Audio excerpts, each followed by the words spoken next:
வெயில்ல நபிஸ்லாம் வெளியே போகக்கூடாதுன்னு சொன்னாங்க. கடுமையான வெயில் காலத்துல மார்க்க சட்டம் என்ன?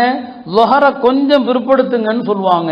வளமையா லுஹர ஜவால் ஆனதும் தொழுகிறோன்னு சொன்னா அந்த ஜவாலுடைய நேரத்தில் நரக நெருப்பு எரிக்கப்படுது. வெள்ளிக்கிழமையே தவிர வெள்ளிக்கிழமை நரக நெருப்பு எரிக்கப்படாது. அதனாலதான் இமாம்கள்ல பலரிடத்திலும் ஜும்மா நாள் அன்று ஜவால் நேரத்திலையும் தொழலான்னு சொல்லுவாங்க.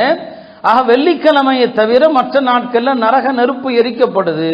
இந்த உலகத்துல நீங்கள் பார்க்கிற இந்த வெப்பம் நரக நெருப்பின் மூச்சு தான் சொன்னாங்க. இன்ன ஷித்தல் ஹர் மின் ஃபைஹி ஜஹன்னம், இந்த வெப்பம் நரகத்தினுடைய மூச்சு காற்று. எனவே லுஹர தள்ளி கூட தொழுங்க, லுஹர பிற்படுத்தி தொழுங்க. ஒரு இபாதத்தை கூட வெயில்ல வீட்டில இருந்து பள்ளிக்கு வராதீங்க, தள்ளி வைங்க. ஒரு பயணத்துல நபிஸலாஹு இருப்பாங்க, கடுமையான வெயில் காலம், லுஹர் நேரம் வந்துடும். பிலால் ரலியல்லாஹு அவர்கள் எஞ்சி நின்று பாங்கு சொல்ல போவாங்க.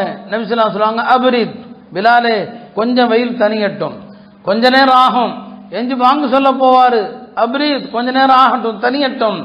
இப்படி 3 முறை பிலால் அவர்கள் பாங்கு சொல்ல போகும்போதெல்லாம் வெயில் தனியட்டும், வெயில் தனியட்டும் என்று அந்த வெயில் காலத்தில் ஒரு வணக்கத்தை கூட கொஞ்சம் பிற்படுத்தி வெயில் தனிஞ்ச பிறகு தொழுங்கன்னு சொன்னா, ஒரு நடிகனுக்காக கடுமையான வெயில்ல போய் பல மணி நேரம் காத்திருந்து, நம்ம தான் உங்களை சொல்லல, நம்ம உம்மத்தை தான் நாம சொல்றோமே தவிர பிற சமூகங்களை பத்தி அக்கறை நமக்கு இல்லை.